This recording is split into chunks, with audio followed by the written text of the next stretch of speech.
What's up, Taiwan? I'm Laurel Stewart with the news from here in Taiwan and around the world. Taiwan's economy minister says he's working to fulfill President Ching-te's call to buy more American energy. That's as the country looks to avoid steep US tariffs, with Taiwan aiming to use these purchases to cut down on its trade surplus with the US. Joyce Tseng has more. 2 weeks into U.S. President Donald Trump's 90-day grace period, pausing steep tariffs, Taiwan's economy minister, J.W. Guo, says the country is still working out the best way to buy American natural gas, a deal that could help narrow its large trade surplus with the U.S. that Trump has criticized. 我们中油跟阿拉斯加是有签订这个叫做 memorandum 那这个实际上，我想它能够供应的时间，那么这个能够产出多少，那国内的需求大概有多少，这个都要经过在更详细的评估。 President Ching-te has been doubling down on importing more U.S. natural gas and oil, which he says is a major issue in Taiwan's tariff negotiations with Washington. Lai is seeking to lower the U.S.'s so-called reciprocal tariff on most Taiwanese goods from 32% to 0%. Even before Trump's sweeping tariff announcement, Lai expressed interest in a $44 billion Alaskan natural gas pipeline, appearing with Alaskan Governor Mike Dunleavy at a recent business dinner in Taipei. Alaska is the source of high-quality natural gas, and its relatively short distance from Taiwan facilitates transportation. Without official diplomatic ties with the U.S. or a free trade agreement, Taiwan has limited tools for negotiations. Our administration right now, at least they are genuinely want to talk with the Trump administration. So that's the reason why you see like when Trump holding the following up press conferences, Taiwan is no longer being mentioned anymore. Like if you ask me like the strategy works or not, I don't know, but I think at least this is a good start that to talk to each other. The world economy has been reeling from Trump's tariff plans, the International Monetary Fund slashing its outlook, projecting global growth in 2025 will slow to 2.8% from 3.3% last year, the lowest rate since the COVID-19 pandemic.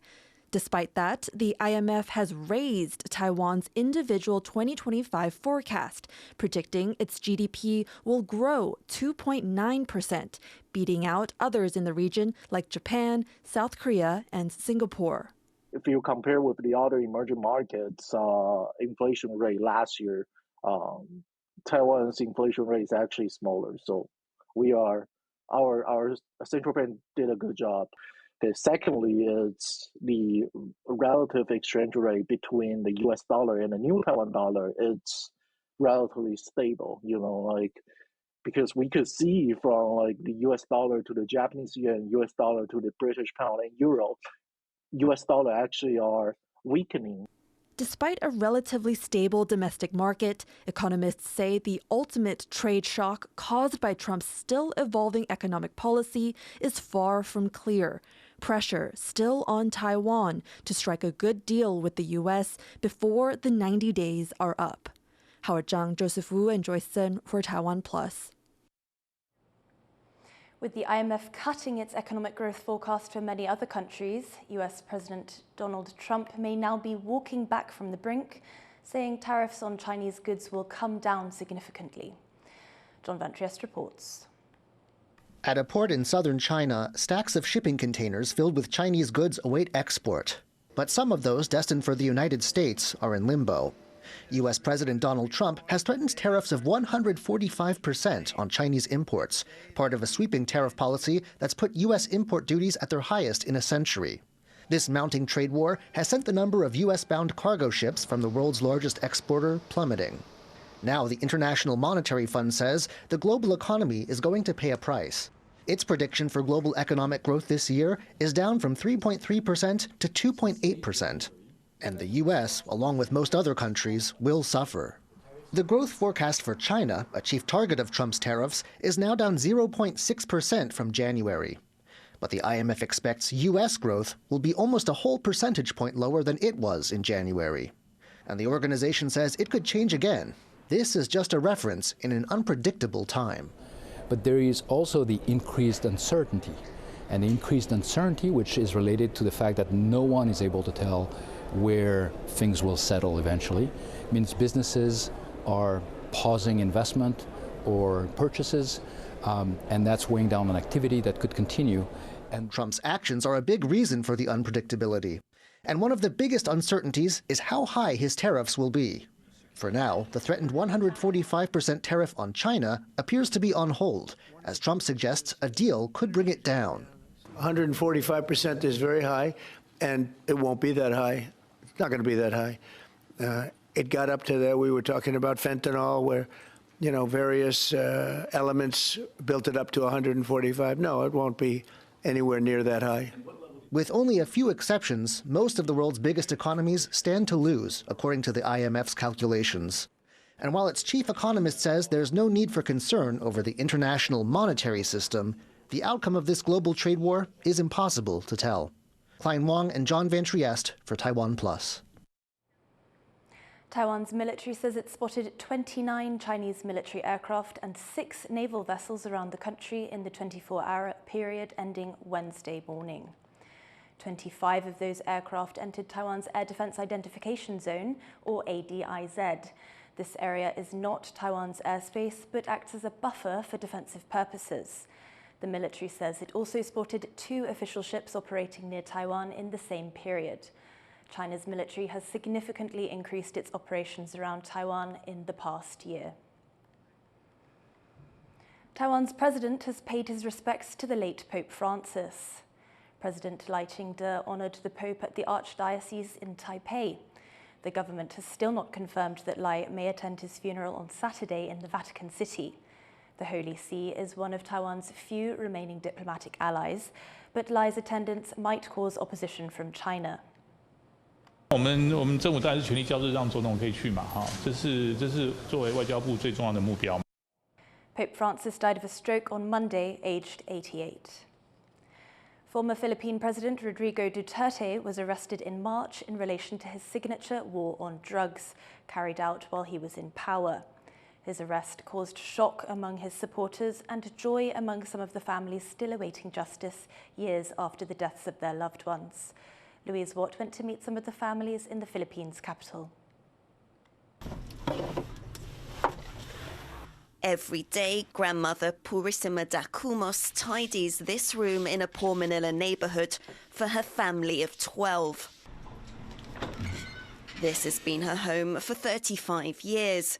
With nowhere else to go, she stayed even after police killed her husband here 8 years ago. Nagpaputok uli sila ng 3 putok.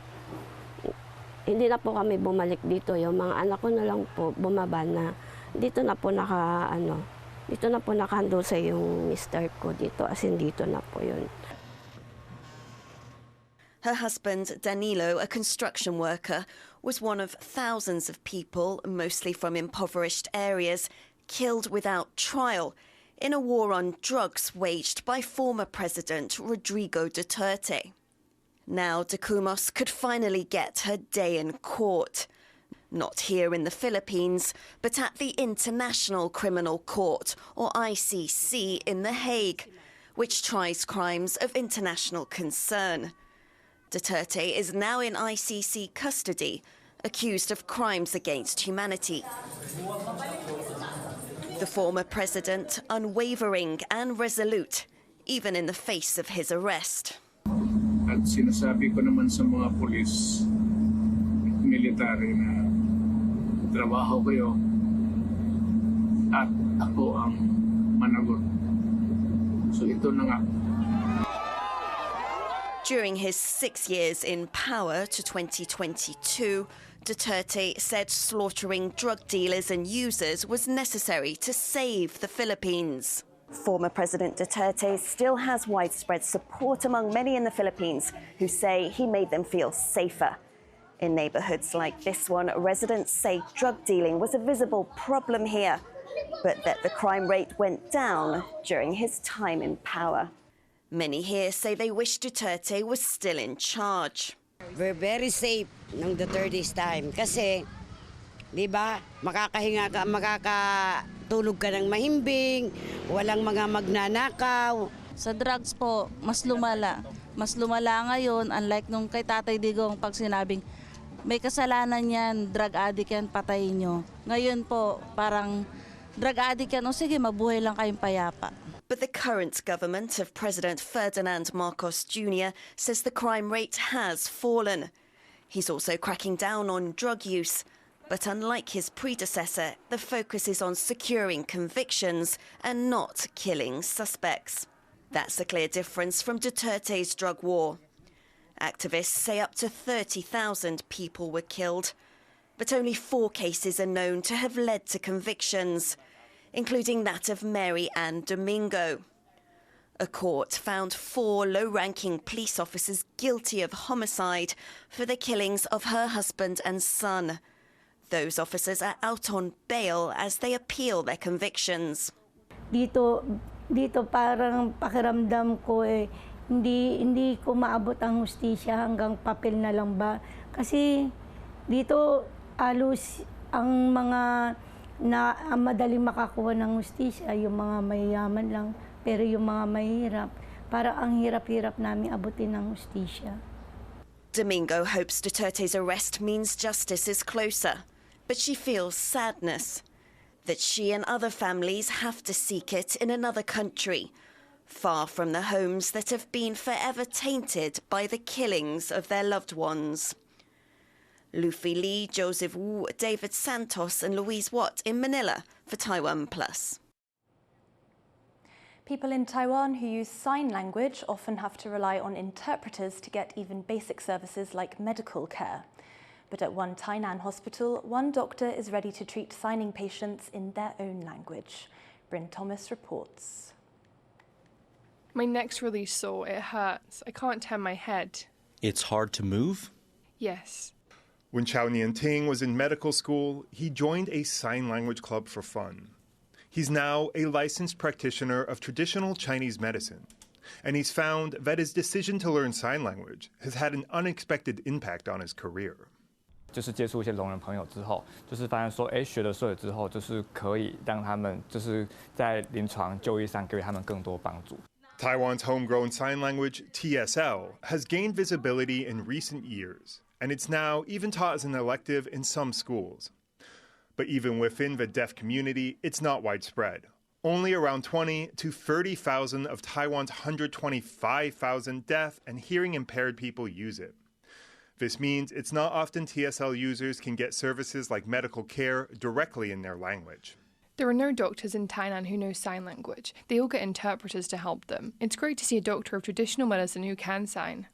Dr. Chow is still improving his sign language, but his signing patients appreciate having access to medical care without an interpreter, even if he still has to sometimes communicate in writing. 就是写在纸上，那给聋人朋友用看的这样子，他们会比较清楚。那如果说可能还是没有很明白的话，我们可能再用一些所有的部分做一些补充跟解释。 Chow's hospital is proud to have someone with signing skills on board, and they make it known to prospective patients. 在我们的挂号的门诊表上面也会注明，赵念婷医师下面有手语的注明。不然的话，你可以到现场，我们的服务台可以跟服务台的小姐咨询说你是听障的问题，想要直接帮他挂号也可以。